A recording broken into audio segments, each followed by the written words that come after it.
Welcome back to the Happy Saver podcast. I'm Ruth, the personal finance blogger here in Aotearoa. And in this podcast, I chat with a diverse bunch of people. I learn their story and then I condense it down so that you can hear helpful, relatable stories from Kiwis who are sharing their experiences, their tips and their point of view on personal finance in New Zealand. Now, this week I had a great chat with Rose and Adam on a cold winter's day in July. But this warm and friendly duo picked up the phone well prepared. Now, these are not their real names, but I'd been lucky enough to hang out with them at a recent Happy Saver meetup in Christchurch. But other than that, I knew little about them.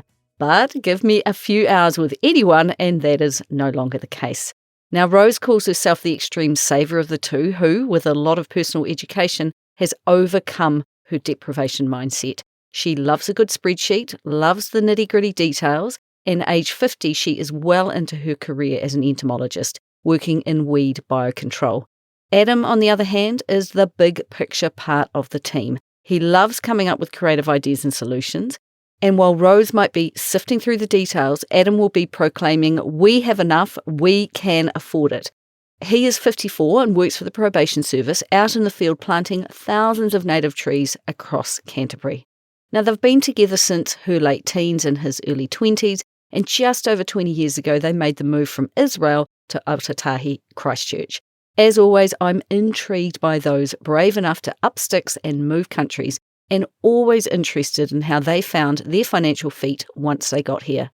They joined KiwiSaver early, finally bought a home of their own, continued investing in the share markets, and also into residential investment property. Now they are chasing down financial independence with the opportunity to retire early. But in order to get there, they are deep in the process of changing their investment strategy. Because while some of their investments are doing extremely well, the others are doing extremely poorly. And I'll leave you guessing as to which one is which. But before I really crack into it, I've got a quick message from today's fabulous sponsor. Have you ever wanted to save for a big goal, like a holiday or an expensive purchase? Having the discipline to save for a goal reduces stress and allows for the fulfillment of meaningful experiences and desires without resorting to debt. PocketSmith is ideal to help you save up for big-ticket items such as a holiday. You begin by creating the habit of regularly setting aside money, and PocketSmith helps you track your progress towards your goal using customizable budgeting tools, cash flow forecasts, and saving trackers, enabling you to set and manage specific financial targets efficiently. I always have a number of different goals on the go, and PocketSmith helps me keep track of them all. If you want to supercharge your finances with PocketSmith, have we got a deal for you? Happy Saver listeners get a whopping 50% off your first 2 months of PocketSmith's foundation plan. To get your deal, go to pocketsmith.com/the Happy Saver. That's pocketsmith.com/the Happy Saver.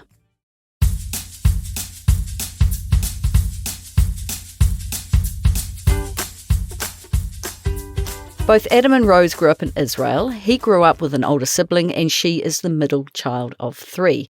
Adam lived with his family in a kibbutz, as his mum had before him. Now, Wikipedia tells me a kibbutz is a collective community in Israel traditionally based on agriculture, shared property and socialist principles, where members live and work cooperatively, often but not always relying on a common pool of income to cover all living, medical and educational expenses. He said that his dad grew up poor in Argentina, literally in a big fenced yard that enclosed 15 3x4 metre rooms, and each room housed a family and amenities were extremely basic. Everyone cooked outside, even through the harsh Argentinian winters. Adam's parents met when his dad moved to Israel. Adam explained that while there was a community growing up, there was no money. And money was not something they talked about, simply because they just didn't have any. But he doesn't ever recall feeling deprived or that he was missing out on things. As a family, they did leave the kibbutz, and his mum went on to earn money working in teaching, and his dad, while always working, he jumped between jobs. His parents said to him, "If you earn money, we will double it." And they did, which encouraged him to get out and make money of his own to pay for the things that he really wanted, such as a driver's license, which he said was pretty expensive to get in Israel, and outdoor gear so that he could go tramping. Now, Adam has a restless enthusiasm about him. He called himself a spender with a sweet tooth, and Rose said that he wouldn't pass the marshmallow test today. That's the one where you are given one marshmallow, but if you don't eat it and you wait a certain amount of time, you will get two. She said he wouldn't be the one to wait. For Rose, money was not talked about at home, and she said that she got the vibe from a young age that there was not much to go around. She remembers seeing what her classmates had in their lunchboxes, knowing that she didn't have those food items at home. Her father was actually from the Netherlands, a Holocaust survivor who lost his parents and sibling during the Second World War. Her mother's parents had moved from Poland and Ukraine to Palestine, where her mum was born. Her mother's family had once been very affluent, but they lost absolutely everything during that war. So growing up, if Rose ever did receive pocket money, it was a very rare occurrence. There was no money to buy any extras, they were just scraping by, which might account for why, at the age of almost 10, she got her first babysitting job. The way out of poverty is often education, and in her family, education was highly valued, and they invested the little they had in private English lessons for Rose and her siblings. And from a very young age, she developed the mindset of, I'll make it my way, and she developed the instinct to be financially independent, and due to circumstance, she became very frugal. Straight out of school, both of them served their compulsory military service in Israel. He did 3 years and she did 2. The military fed, dressed, housed and looked after you and gave you a stipend of about $40 a week, which is enough to get by on and enough for him to treat himself to buying 1 book a month to read and some lollies perhaps. They met through work when he had finished his service and was 23 years old and working as a primary school teacher in a kibbutz. And as part of her military service and aged 19, she was working as a teacher aide with children who had migrated to Israel. Now, 30 years later, Adam said that meeting Rose was his biggest success in life. Decades on, they are a loving couple and a tight team for sure. They discovered a shared love of tramping, and on a Friday afternoon, they would put on their backpacks, walk a few hours into the desert, camp out, walk to the Dead Sea the next day before taking the bus back home. Now, I don't know about you, but I've not met many people who have the Dead Sea as their primary tramping spot. But with low incomes, this was a time of living cheaply and seeking low-cost entertainment, and they seek similar fun today. Then and now, they have done a lot of amazing trips together. I'm always intrigued by what brings people all the way to New Zealand. Rose had been studying at university in Israel and was looking for a place to do her PhD, and they were coming to New Zealand to visit a family member, so they thought, well, why not try here? So, while on holiday, she managed to make appointments with a number of professors at New Zealand universities, eventually managing to secure a scholarship in Canterbury, which covered tuition and living expenses to the value of about $20,000 a year, meaning that they moved to Aotearoa in about 2005. While she began her PhD, Adam quickly found a full-time job as a cook in a good Christchurch hotel, earning an income just above minimum wage, but he stayed with them for 3 years, and that was what eventually allowed them to get residency in New Zealand. Then they switched roles completely. With her PhD complete, she's an entomologist, and a full-time job secured, Adam began to study for a postgraduate diploma and master's in tourism management. Because of his extensive work experience in hospitality, he managed to skip the degree, moving straight into postgrad study, and then finally into the role that he's in today. By 2010, now aged 35 and 38, and having spent so much time studying and living on a low income, they had come to believe that they would be renting for the rest of their lives and working well into their 70s.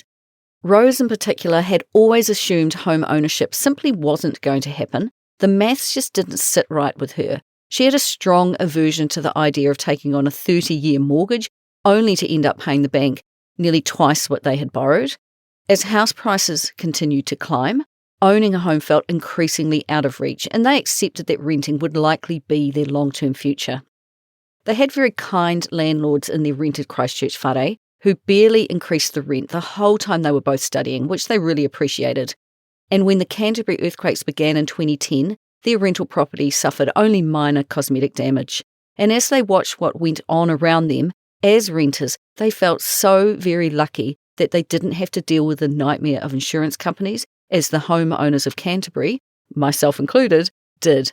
But as lack of housing supply allowed landlords to force up rents, their landlords did begin to increase their rent by larger amounts, and her mindset on renting began to shift.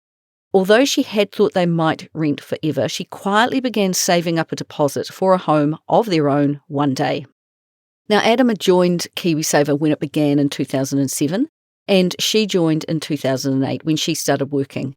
Now, I was really impressed by this, given that so many Kiwis didn't even bother to join when it started. But often those who come from other countries are more used to retirement savings schemes, and they don't need to be sold the benefits. For them, it's just an obvious thing to do. In 2011, Rose said that she started tracking their living expenses and over time explained to Adam how she was managing their spending and also growing their home deposit savings. But as a general rule, he didn't look at their bank accounts. That was something she preferred to take care of, so he didn't pay it much attention. And they both said that initially they weren't rowing in the same direction, but they weren't getting in each other's way either. They were both mindful of their spending, and she was saving and tracking, and they were both contributing to KiwiSaver, and he was largely indifferent. Not in a negative way, it was just that neither of them saw a reason to take more interest. And looking back, they realised that if they had combined their efforts sooner, they could have accelerated their progress. Now, this is something I completely agree with. 2 heads are better than 1 when managing your money because each person has different strengths and insights to share. Although in my whānau in the beginning, I was the one to be more focused on money, every single time I asked Johnny's thoughts on something, he offered a thought or a perspective that I just hadn't considered. So naturally, I sought his views out more and more, which is how, over the years, we came to be in sync with each other. By 2013, 2014, they began putting money aside in earnest, and in 2015, they finally purchased their first home, the one that they still live in today, from good friends they had met at university. They paid $385,000 and listed among the chattels were all the beautiful trees their friends had carefully planted, trees that these two now found themselves happily responsible for keeping alive. Now, I mentioned their willingness to sign up to KiwiSaver straight away and how those from other countries are often more aware of investing. Rose and Adam were made aware of investing right around the time she was finishing her military service back in the late 1990s, when she was aged about 21, when a friend advised them to each open up a retirement fund. While they didn't understand it fully, they trusted the wisdom of their friend and they did it anyway. And I hear this a lot. A trusted person says the right thing at the right time. And this simple choice to start investing early will make a massive difference in someone's life over time.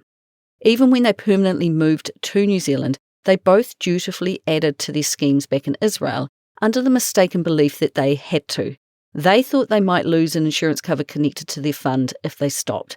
Now, this commitment to regular investing meant that they were investing through the GFC of 2008 when share markets were volatile, and they were watching their fund balance go down and down. They would watch their monthly contribution go down in value soon after being invested, and she dearly wanted to stop adding and to sell the whole lot, but she didn't think it was possible to do so, which is quite fascinating. Every part of her said, get out. But they not only kept their investments, but they kept buying more, even when the share markets were going down. And it was only years later, when she attended a lecture about the share market, that she realised that she was dollar cost averaging into the share market. Every month she invested the same amount of money, but she bought a different amount of shares each time as the price went up and down. The fact that she continued to buy shares at a cheaper price each month during the GFC really worked in her favour later on, when the share market recovered, as it always will, and shares bought cheaply were now worth a whole lot more. Thinking she couldn't stop investing and feeling at the time that she was pouring good money down the drain eventually turned into her realising that she had ridden the wave down and then all the way back up. Now, experiencing this is what she considers her biggest financial win, and although it would take them some time to narrow down exactly what to invest in, the lesson stuck that when share markets drop, it's a buying opportunity. Shares are on sale. There is nothing like real-life experience to hammer a lesson home. During COVID, many people shifted their KiwiSaver from growth funds into conservative ones, and some even stopped investing altogether. Unfortunately, that's exactly the wrong response. The key is to stay the course and keep investing. Markets recover over time, and when prices fall, every dollar you invest buys more shares, and those cheaper purchases often become some of your best performing investments when the market rebounds. Eventually, though, to boost their house deposit, they sold these investments in Israel and brought their $200,000 back to New Zealand, a huge sum. So yes, those small, regular investments over nearly 2 decades had really added up. By then, KiwiSaver could also be used to buy a first home, and combined with their other savings, they had built a substantial deposit. They still took on a mortgage, though, of $110,000 with the option to borrow a further $150,000 for renovations if and when required. Rose's goal was always to keep their mortgage as small as possible. In hindsight, they now feel that selling their investments, particularly their KiwiSaver funds, was a mistake. And I'm pleased to say I'm hearing this more and more. So if you're looking to buy a house, listen up. Knowing what she now knows about the share market, Rose understands that money left invested compounds over time, far beyond what you personally contributed. She now knows their money would likely have worked harder if left in KiwiSaver. Because of their savings and their investments brought over from Israel, they still could have bought the house without using it. As they were preparing to buy, and then once they owned the home, their incomes were rising, meaning they could have kept their KiwiSaver intact, put down a smaller deposit, and still paid the mortgage off quickly. Now, personally, I hate seeing people use KiwiSaver as a house deposit. I don't like that we are teaching people that this is what KiwiSaver is for. It was originally meant for retirement, and once you wipe it out, you have to start your retirement savings from scratch. While too late for many, with enough knowledge early on in life, you can both save for retirement and a house, and I'm teaching my daughter to do exactly that.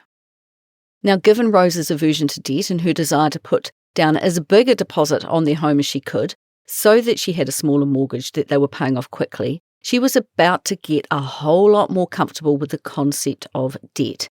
3 years after buying their home in 2018, and now in their 40s, they bought an investment property. Now, at the time, they believed it would help set them up for a comfortable retirement at the age of 65, and it only takes a moment of scrolling social media to see a plethora of companies extolling the virtues of rental property to this particular age group. Rose and Adam knew that there would likely be a gap between what New Zealand superannuation would provide and what they would have in their KiwiSaver, and they saw the investment property as a way to help bridge that gap and provide additional retirement income. Now, I asked how 2 debt-averse people managed to get into highly indebted investment property. Well, one day the phone rang and the caller said that they were conducting a survey about what Kiwis believe about wealth, and they asked if they would like to participate. Sure thing. So the caller asked a whole lot of questions which they must have answered well enough because, incredibly, it meant that they now qualified to have someone from Patterson Wealth Partners come to them to talk about future property investments. What are the chances? Which is how they came to be pitched about the wonders of property investment and how their company could help them purchase investment properties. Now, I only mention the name of the company so you know to avoid them in their sales tactics. But to be clear, they are just one of several in the same industry, and they are particularly active in Canterbury.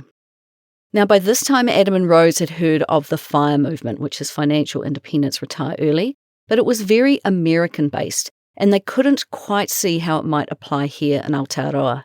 The idea to make work optional was definitely one that they were interested in, but it didn't feel within reach. And when the phone rang with that offer of a lifetime, early retirement through property speculation, it brought their plans within reach. Or so they thought. The sales guy said, if you come to our company, we can handle the entire process of purchasing an investment property.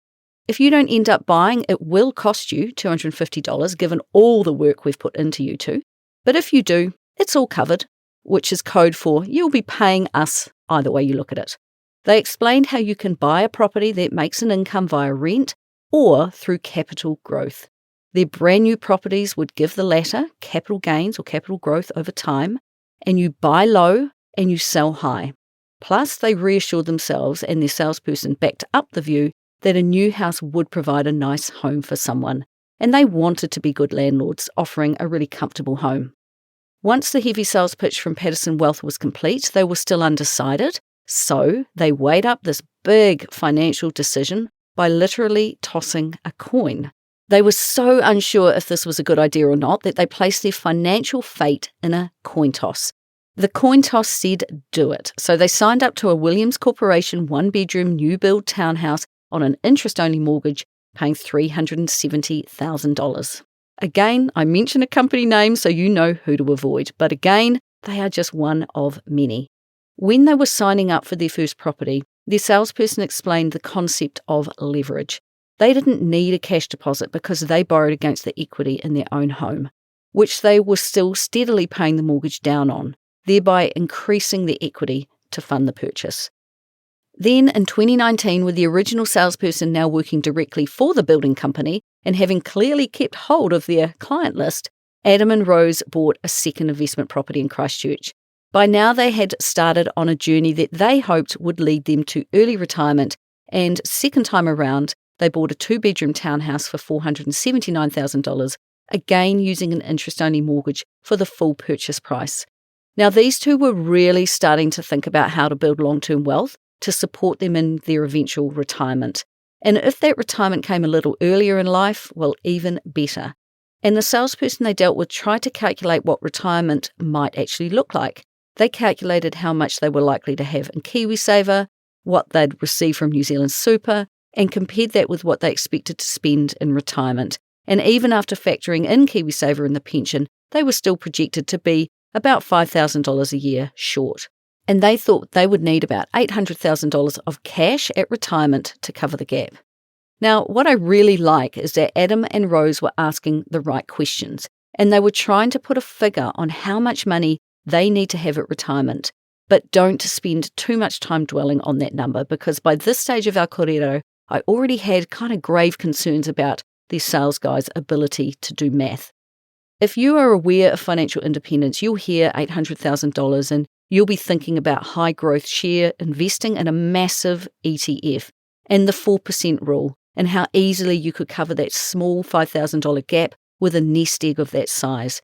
But if you are a property investor, you are thinking about either collecting rent to cover that gap to give you $5,000 a year after all outgoings, which would be actually a terrible investment return, or selling and releasing a lump sum of cash which is subject to the whims of inflation that you divvy out to yourself in retirement. The salesperson showed them that if they bought an investment property now in their 40s and held it until retirement, the property's capital growth, once they sold it, would bridge that gap, and they estimated the proceeds would provide the additional income that they needed. The investment property loan was interest only from day one, with the plan to keep it that way until retirement. All the while the house would grow in value, and this is how you use other people's money to maximise your gains. The salesperson explained that while property might grow at a slower rate than the share market, the growth would be on the full and rising value of the property, so they were effectively using borrowed money on a low interest rate to amplify their returns, which is music to the ears of property investors. Rose and Adam also understood that from the outset, the rent wasn't expected to cover all of the expenses, so they budgeted to top up the mortgage from their own income each month. Now that wasn't a surprise, it was part of the plan. And as it happened, interest rates stayed unusually low during that first year, so initially their top-ups were much smaller than they had anticipated. Now, I had a career in sales before becoming the very happy saver, but I don't think I could ever have convinced someone to buy a property where, from day one, they had to top up the mortgage, cover all the outgoings, pay all the interest to the bank, and never repay a single dollar of the amount they had borrowed. The whole strategy relied on the property increasing in value. If it didn't, the plan could unravel, and that's not a risk I could have ever explained away. But their salesperson was more highly skilled than I, and also walked them through 30 to 40 years of hand-picked historical property market data, showing that while there would always be ups and downs, residential property had tended to appreciate over the long term, and that gave them confidence that, provided they held the property until retirement, the strategy had a good chance of achieving the outcome that they were aiming for. Well, that was the theory at least. The salesperson planted the seed to keep borrowing and keep buying. Then, in time, he said you begin to sell the early properties that have gone up in value the most, and you take that juicy tax-free capital gain to repay the mortgages on others, and then you have rent coming in, allowing you to retire early and live off that rent. or you just sell all the property and cash out at that time. But while they were very much now on the property investment path, they didn't let up paying off their own home. Due to living well below their means and making their mortgage a priority, they paid off their mortgage in mid-2020. It took them just 6 years, and she said that they did put a lot of energy into getting rid of it.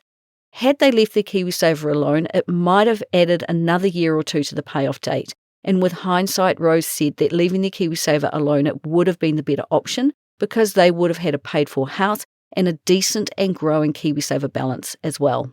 As it was, now 6 years into home ownership, they had begun building their KiwiSaver retirement nest egg again. But again, thanks to having been made aware of investing from a young age, she did have other retirement savings underway as well, ones that could not be sold. Her employer actually offered her a 6% superannuation contribution if she matched it. But she had a choice of how much went into her KiwiSaver and how much could go into the pension fund, Craig's investment being the only option that her employer offered. Now, offering a pension fund is rare in today's workplace, and while the provider was dictated, the fund type was her choice. And for many years, she invested in their socially responsible investment fund, which had under 60% in shares. But more recently, she moved to their Quayside International Equity Fund, which has over 98% investments in global shares. Unfortunately, it does come with higher fees, but it is making significantly better returns than her original fund choice. And she said that while exact fees with these companies are often hard to calculate, it is somewhere between 1.17 and 1.27%, which those in the personal finance space consider to be pretty high.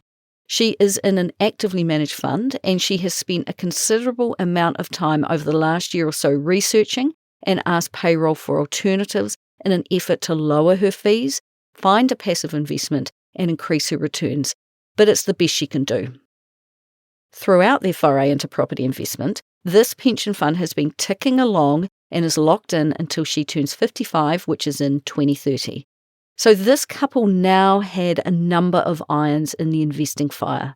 Becoming mortgage-free on their own home at least was a weight off their shoulders, and it gave them a comforting sense of freedom to say yes to the work opportunities they wanted and no to those they didn't. With no mortgage payment on their own home, just top-ups on their 2 rental properties, they got to keep more of their paycheck, and owning the home they lived in just gave them that wee boost of extra freedom, she said. In 2020, working with the same property company, they were advised to diversify by buying a property in a different location. So they purchased their 3rd new build investment property for $439,000, taking on another interest-only mortgage for almost the full purchase price. It was in another city, and to this day they've never visited it. Having set themselves up for success, or so they thought, they set a target for themselves to be financially independent within 10 years by 2030. She'd be 55 and he'd be 58. So you could imagine that I was pretty keen to hear how, with just 3.5 years to go, it was all going. And just for the record, I regularly hear from people who have been sold townhouse residential investment properties, particularly in Christchurch. There are a number of real estate investment companies pimping these properties, and if you drive around Christchurch, these townhouses are everywhere. These companies are super active in their marketing. Yet while I'm keen to hear otherwise, it's actually rare for me to meet any investors who have purchased these properties who are actually making any money. So when you hear skepticism in my voice, it comes from years of hearing from others who are unhappy with their investment choices. Now, despite their salesperson handpicking 30 to 40 years of convincing data showing that property only goes up in value, it doesn't. There are so many factors at play when it comes to property investment. For Adam and Rose, the interest rates on their interest-only mortgages began to climb. From the get-go, the rent never covered all their bills, and nor did they expect it to because the capital gains would make up for those losses over time. But the costs of rates, insurance, property management fees, long-term maintenance funds with their residents association fees, and the mortgage kept climbing, taking an increasing amount from their take-home pay. They had thought to sell, but having purchased so recently, they were within the bright line test, which is a kind of capital gains tax, and the complications that might come with it. So they managed to fix 2 of their mortgages to hold an interest rate. To add to their math problems, they didn't anticipate that house prices would begin to drop. With all these costs rising, and with so many townhouses being built, people were less interested in buying these types of properties, so the housing market reflected that in the prices. So they waited a bit to see if interest rates might drop or house prices might pick up, but they didn't, so they then started to look at selling. She said that there came a point where they fully understood the concept of sunk cost fallacy. It is the tendency to continue with a decision simply because you've already invested time, money, or effort into it, even when walking away would be the better choice. The key idea is that past costs are gone and they can't be recovered, and good decisions should be based on what is likely to happen from today onwards, not on what has already been spent. It was in 2025 that they decided to accept the fact that their rental properties were a poor financial investment. An asset is something that gives you money. A liability is something that costs you money, and it was becoming increasingly clear that they had the latter, and it would take an enormous uplift in house prices for them to turn it into an asset. Property investment never happens in a vacuum. There are always other parts to your financial life, and thankfully for Rose and Adam, despite going deep into housing, they had also continued to be curious and to learn. They continued to invest in their KiwiSaver, in her pension fund, and then they also started investing into a Simplicity Global Shares fund. And they were watching those share market investments progress, meaning that they could compare different investments. And I'll tell you more about that shortly. At the same time, they were living life. They were getting out and about Te Waipounamu, tramping, tending their orchard at home, and working hard in their jobs. In 2025, her workplace was going through a reshuffle, and redundancies were on the cards. And Rose realised that if they didn't have 3 mortgages to top up, she could take a redundancy payout, which she saw as an opportunity, not a disaster. And they realised that their rental properties were holding them back, and it was time to act. In early 2026, using a low-fee real estate agent, they put the first investment property that they had bought, thankfully still tenanted, on the market. Although the offer they received was lower than they hoped, it reflected the market, and the property sold quickly for $393,000, a mere $23,000 more than they paid. However, once all the costs had been paid, after owning it from mid-2018 to early 2026, 8 years, they walked away with just $14,000. Rose hasn't yet calculated how much those 8 years of mortgage top-ups cost them, but it is safe to say that all their rent and every single mortgage top-up went to the bank. Now, Rose likes crunching numbers, so in time, she will work it all out. So basically, they provided a lovely home to their tenant for that entire time, so they hit that goal to be a good landlord, but as far as getting them closer to early retirement, as a productive investment, it failed on all levels. Now down to 2 rental properties, they are already selling the second one they bought in 2019. Over the years, Rose said that they had experienced ongoing issues with various tenants and had been preparing to give notice. Instead, the tenants left abruptly and the property has sat vacant since March. Although the property manager could have found short-term tenants, they decided to prepare it for sale instead, carrying out minor repairs and paint touch-ups. With no rental income, they are now covering every expense themselves. Rose was determined to sell the property privately and had it on the market by April, but with no off-street parking, a south-facing aspect, and maintenance issues affecting not only their townhouse but others in the development, it has been a hard sale with buyers who have been hesitant or keen but without the cash to buy. The building defects should eventually be resolved, preferably not at their cost, but with so many townhouses for sale in Christchurch and investors not interested in this type of property, finding a private buyer has proved difficult, so more recently they have listed it with a real estate agent. When we spoke, they were hoping to get it sold soon, but were facing the unhappy reality that they were unlikely to make any money from this property either. They've given it a good go time-wise, but once they run the numbers over the full 7 years of ownership, they suspect that, like their first property, they won't ever make enough to recoup their losses, and it will ultimately have cost them money rather than made it. Once sold, it will leave them with one investment property, which is up in the North Island. The 12-month tenancy has ended and their renters are now on a periodic lease, while Rose and Adam discuss the sale of the townhouse with real estate agents. Having researched other sales in the area, including the unit their house shares a wall with, that recently sold for $40,000 under the price they paid for theirs, they think the estate agent is painting a rosy picture and being overly optimistic of what it might be worth. With one and soon to be two sales going through at a loss, these two are now very pragmatic about how this one might go. Once all is said and done, she said that they will lick their wounds and they will move forward. Given they have given investment property a good go, what might they say to others thinking about doing this? First, she said, work out whether property is something that genuinely interests you. And that is a very valid point, because I talk to a lot of people who own rental property but deeply dislike doing so, but they can't think of any other way to financially prepare for retirement.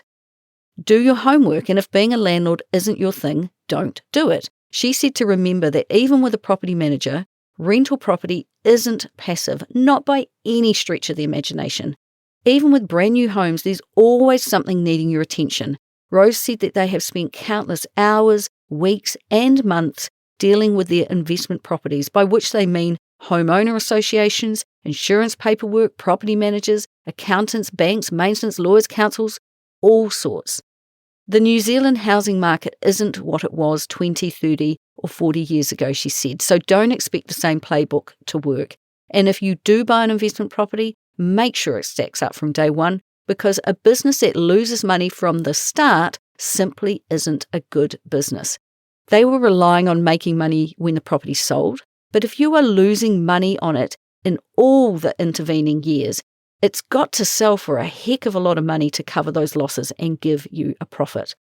Interest-only mortgages can look attractive because the repayments are lower, but they're often a trap. You're not reducing your debt. You're simply renting money from the bank while hoping rising house prices will do the heavy lifting. If the market stalls or falls, as many New Zealand investors have discovered in recent years, you can spend years making repayments and end up with little or no extra equity to show for it. Meanwhile, the bank has been getting richer the whole time. Long-term wealth is built by steadily paying down debt and owning more of the asset yourself, not by relying on capital gains that may never arrive. So she now sees the money they've lost as the tuition fees for an education that ultimately changed their mindset. These properties and the fruitless experience of owning them set them on a path towards other, better financial decisions, and their goal of reaching financial freedom before the age of 65 won't include rental property. And what about the companies that led them down this path, whose investment strategy Rose and Adam followed?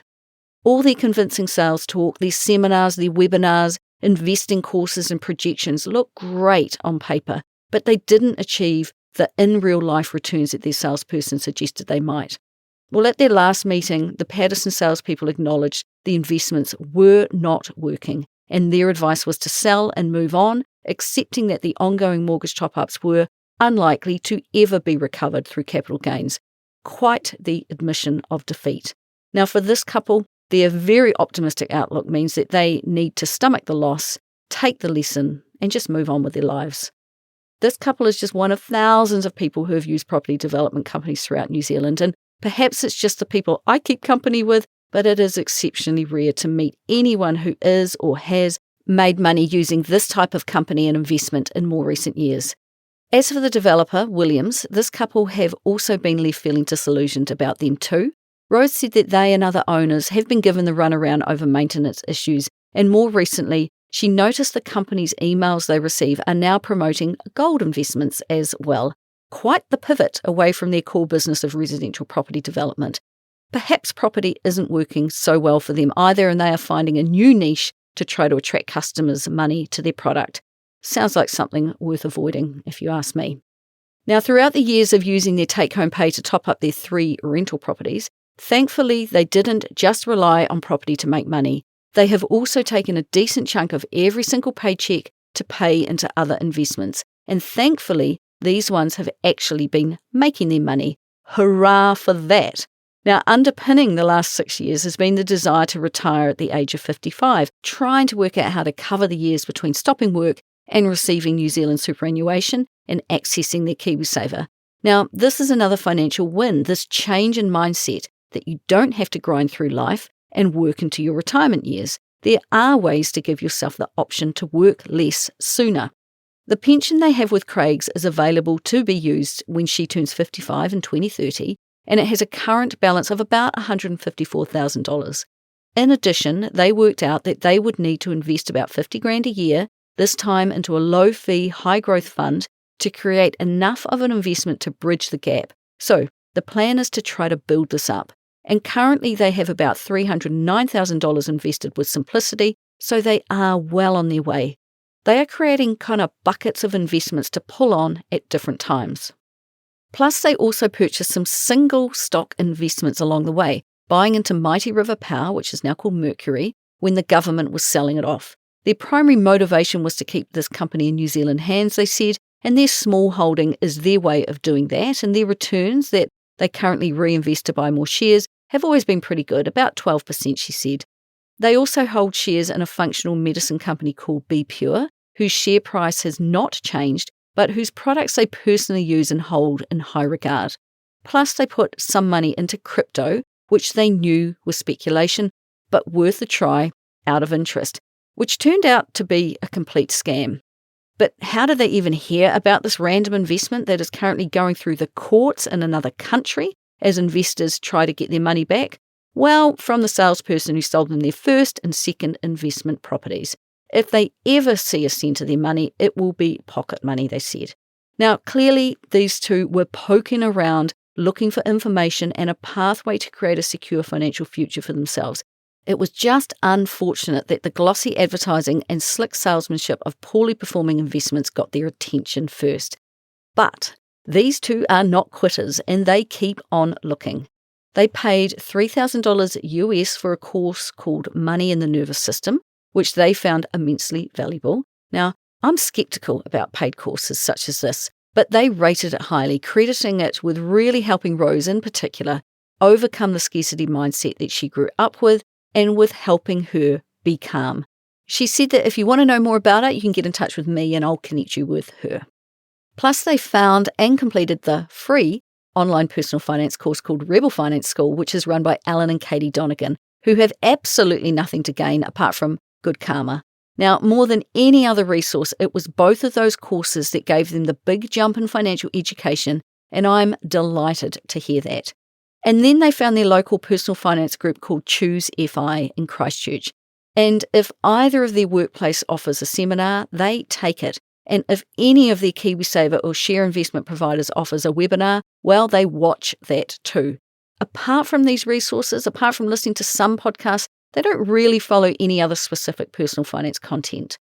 So while they were losing money and time out the back door to their investment properties, they had at least opened up their front door, ready to invite in and discover a whole other way to think about and manage their money. And this time, the principles of financial independence aligned with their own personal values much better.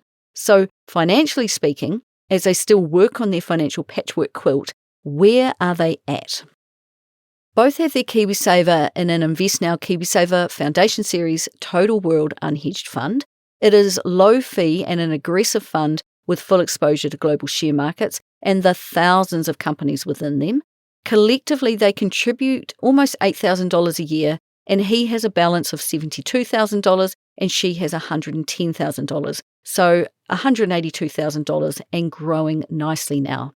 Her work pension that she contributes 3% of her income to, and they match it, is with Craig's in an international equity pie fund with a balance of $155,000. She contributes about $3,200 a year to this investment. Their joint global shares fund is with low-fee investment provider Simplicity, and they are currently managing to invest on average about $43,000 a year into this fund. It has a balance of $309,000. Their collection of individual shares which they don't contribute to has a current value of about $16,000, while the other investments are growing strongly, the value of these has not. And that crypto investment, they estimate it might be worth $57,000, but time will tell. They do track it in their net worth or their freedom fund as an asset, but it sounds like it depends on the outcome of the international court case, and it sounds like it's one they simply can't rely on. But all in, this all totals up to about $720,000, the majority of which is invested in global share markets. They feel they are at the point now where they could call themselves Coast Fi, which means if they were to stop adding to these investments, they would still compound and grow, and combined with their government superannuation payments, they would have enough invested to retire comfortably at the age of 65. Now, it's interesting that their original fine number was that they needed $800,000 of cash, which would come via property. But they are almost at that amount now, none of which is in property. So now they are on their way to growing their investments. The sticking point is whether they want to retire earlier. They are creating options for themselves, which I absolutely applaud. Now, in addition, they do keep an emergency fund, sinking funds, and money aside for their rental property costs that total about $36,000. They use a mix of bank accounts and investment provider booster. With this much cash on hand, they feel they have enough cash money to cover most issues, making the grand total of their Freedom Fund and cash about $756,000. Plus, let's not forget that they own their own home too, which has a value of about $690,000. Now, as for debts, it all comes from their rental property, and without question, they consider both their property investments and their crypto as their biggest financial flops, but they also appreciate the experience for the lessons they've learned. The one they have owned since 2019 has a quotable value of $550,000, but honestly, with prices continuing to drop, who knows what it will sell for? With a $466,000 mortgage, meaning possible equity of $83,000. It is currently vacant and it is on the market with annual expenses of $9,585 and interest payments of $23,000 a year. The second, bought in 2020 for $439,000, has a mortgage of $426,000 and a QV of $550,000. So possible equity of $124,000. Currently rented at $430 per week or $22,000 per year. Their annual expenses exceed that and are $9,205 plus interest of $23,000. Now, I've not done the maths on these, but they estimated that currently income minus expenses is negative $33,000 per year. She said that they had calculated the return on equity to be negative 15%. Now, if you do want an unbiased spreadsheet to calculate your rental returns, you will find one at rebeldonegans.com. They've got a website full of tools and resources you can use. Now, the interest rates on the 4 interest-only mortgages they have on their 2 properties are between 4.29% and 5.14%, and the bulk are on fixed rates, with a small portion being on a floating, and that's the one with the highest interest rate. The total QV on their 2 properties is $1.1 million with debt of $893,000. So potential equity of $207,000, but they have to sell them first, and with house prices being down and costs associated with selling, that is not guaranteed. And while they wait, they lose money each month. Currently, they personally spend about $70,000 a year, not including those rental top-ups, which is about $1,335 a week. And I'll give you some weekly costs of their main expenses. For housing, they spend about $260 a week, groceries about $230, insurance about $190. For education and study, they spend about $110. Transport's about $100, and they happily drive a 20-year-old Toyota. If they're not in the car, they are actually on their bikes as well. For utilities, they spend about $90 a week, personal effects about $80, gifts and donations about $70, eating out about $55, and for medical about $30.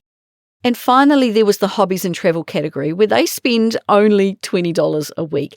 And it would be very easy to think that they must spend a lot of time sitting at home, but that could not be further from the truth. Their hobbies just happen to be wonderfully inexpensive.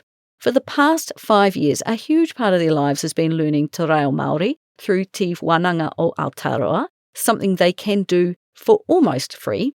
That has naturally led them into kapahaka as well, and they both love getting outdoors, spending time tramping in the mountains of Te Waipunamu, the South Island, and given they have all the gear they need, their costs are just hut passes and fuel to get to the start of the track. In fact, there is so much to do in just the South Island alone that they have yet to make inroads into other areas. One day. And Adam also enjoys mountain biking all around the Port Hills, and their garden keeps them busy in the warmer months. The local library fuels their love of learning, and recently she's discovered knitting, taught for free by workmates using needles and beautiful merino wool gifted by a colleague. All of these pursuits come with the social connections needed to make them feel part of the community. Now, their investment in education is something they see less as an expense and more as an investment in their own growth, mentally and spiritually. So while their hobbies line barely registers in the budget, it tells only a small part of their story. They live rich, full lives built around learning, nature, community, and just simple pleasures. And they said, and I agree, they might be a little bit nerdy, but they're certainly not boring. So, as I said, they spend about $70,000 a year. So what do they earn as a household after tax? About $166,000 a year, which is about $3,200 a week, an amount they feel very comfortable with. They effectively live on one salary, which gives them a gap between earning and spending of about $96,000 a year. And it is the deployment of this gap, mostly into investments now, that is growing their wealth. Now, given they spend $70,000 a year, they have calculated that their financial independence number, which is the amount of money they need to invest to retire, is somewhere between $1.2 and $1.4 million. And as the value of their freedom fund, that is, their investments, grow, the compounding and growth speeds up. With one property sold, less of their income is going to topping up mortgages, and with the other two gone, they'll free up even more cash to invest. So for now, they have their heads down as they manage the different aspects of their investment puzzle. But each milestone, whether that is paying off their own home, an emergency fund set to the right amount, an investment hitting a particular number, or a rental property sold, it gives them another layer of freedom, letting them say more yeses to the things they like and more noes to the things they don't. At work, each time the word restructure is mentioned, she can now completely filter all that out. She's completely ignoring it, and it doesn't spark the tiniest piece of stress, which is a milestone in itself. Now, although during our chat they floated the idea of financial independence by 55, they are like many heading for FI. They are flexible, and every year that passes grows their wealth and gives them options to consider. In time, it is highly likely that she will just focus on work that she truly enjoys, which luckily for me down in central Otago is the eradication of wilding pines, and take on work contracts of her choice. And personally, I can't wait till she tips that balance because we need her expertise ASAP down here. Now, when they reach what feels like enough, Adam will most likely leave his job and head to Asia for a long, silent retreat. Together, they hope to spend more time travelling and continue doing the sort of work that they both really enjoy, but in a volunteer capacity, free from the need to earn an income. Now, I've said it before, but I truly think financially independent people are some of the best people to have in a community. Once the need to earn money is no longer the primary driver in their lives, those who naturally enjoy giving back, they suddenly have the time, the energy, and the freedom to contribute in meaningful ways. They're able to volunteer more, support good causes more, and just help others simply because they want to. These two already have their hands in key environmental volunteering projects, and more of that is in their futures. Mindfulness is also central to their lives. They have a daily meditation practice that helps clear their minds and prepare them for the day ahead, and they credit meditation with teaching them to let go of drama and avoid dwelling on setbacks. Instead, they view challenges as opportunities to learn. That is exactly how they now see their 8 years as rental property owners. The reality is pretty simple. They bought 3 houses, lost money, and learned some valuable lessons along the way. Being upset about those decisions won't change the outcome. So instead, they are steadily untangling themselves from those investments and focusing on creating investments that actually work this time. What also allows them to see past mistakes as lessons rather than failures is the consistency of the habits they've built over many years. Throughout their relationship, they have always lived within their means. They spend less than they earn, always, and that single habit combined with their meditation practice and just their Zen philosophy and work on regulating their nervous systems, they say has given them the perspective to see mistakes as tuition fees rather than something to beat themselves up about. They simply take what they've learned, make better decisions, and move forward, which fits with my basic philosophy, and that is that we all make mistakes. Just learn, move on, and don't repeat them. So what advice would they give to their 15-year-old selves or to any 15-year-old listening to this today? It's to get some perspective. It's so easy to compare yourself to other people and feel like you're missing out because someone else has more than you. But step back for a moment. You have a roof over your head, food in the pantry, clean water, a toilet inside the house, a safe place to sleep, and probably even a room of your own. Chocolate is available whenever you want it. In many ways, the lifestyle we take for granted today would have been available only to kings and queens a couple of hundred years ago. We also live in a world where there are more opportunities than ever before. You don't have to follow exactly the same path your parents did. There are countless ways to earn an income, build skills, and create a life that suits you. So their message is simple. Don't spend your energy comparing yourself to the Joneses. Instead, appreciate what you already have and recognize just how fortunate you are to be living at this point in history. If you're 15 and listening to this, don't worry so much. Keep learning, stay curious, and trust that you'll be just fine. And I think that's a perfect point to pause for a last message from today's sponsor. If your finances are holding you back from living the life you want, try Pocketsmith out. They've got the tools to help you make money management easier. And have we got a deal for you? KiwiSaver listeners get a whopping 50% off your first 2 months of Pocketsmith's foundation plan. To get your deal, go to pocketsmith.com/thehappysaver. That's pocketsmith.com/thehappysaver. I think Rose and Adam are a wonderful example of something Dave Ramsey often says, but that can easily be overlooked. Your greatest wealth building tool is your income. It's not your house, it's not your business, not finding the next hot investment. It's your income. And more importantly, it's where you choose to deploy that income. Every payday, this couple had a choice. They could spend the gap between what they earned and what they spent, or they could invest it. And for years, a large chunk of that gap disappeared into topping up 3 investment properties that simply weren't performing. Leveraging to buy property can work for you, but it can also work against you. And thankfully, they were also quietly sending money into KiwiSaver, their workplace pension, and eventually a low-fee global share fund. Now, today, those investments are doing the heavy lifting, and that is what is growing their wealth. One thing I admire is that they haven't let a disappointing investment define them. They spent close to a decade pursuing a property strategy that simply didn't work, but instead of clinging to it out of pride or regret, they've accepted the lesson, they've cut their losses, or are in the process of cutting their losses, and redirected their money towards investments they now understand and believe in. So that's not failure, that's complete wisdom. Rose once decided as a young girl, I'll make it my way. And 30 years later, with Adam beside her as her teammate and biggest supporter, she's done exactly that. Now, I also think their story will resonate with a lot of New Zealanders. They haven't just dabbled in one form of investing. They've tried almost everything. Property, KiwiSaver, a workplace pension, global share funds, individual shares, even crypto. It's almost as though they've kind of entered a horse race and backed every horse on the track. Now they're far enough into the race to see which ones are carrying them forward and which ones are holding them back. And perhaps the most important thing is this, they're willing to get off the horses that just aren't running well. I have no doubt they'll reach their own version of financial independence.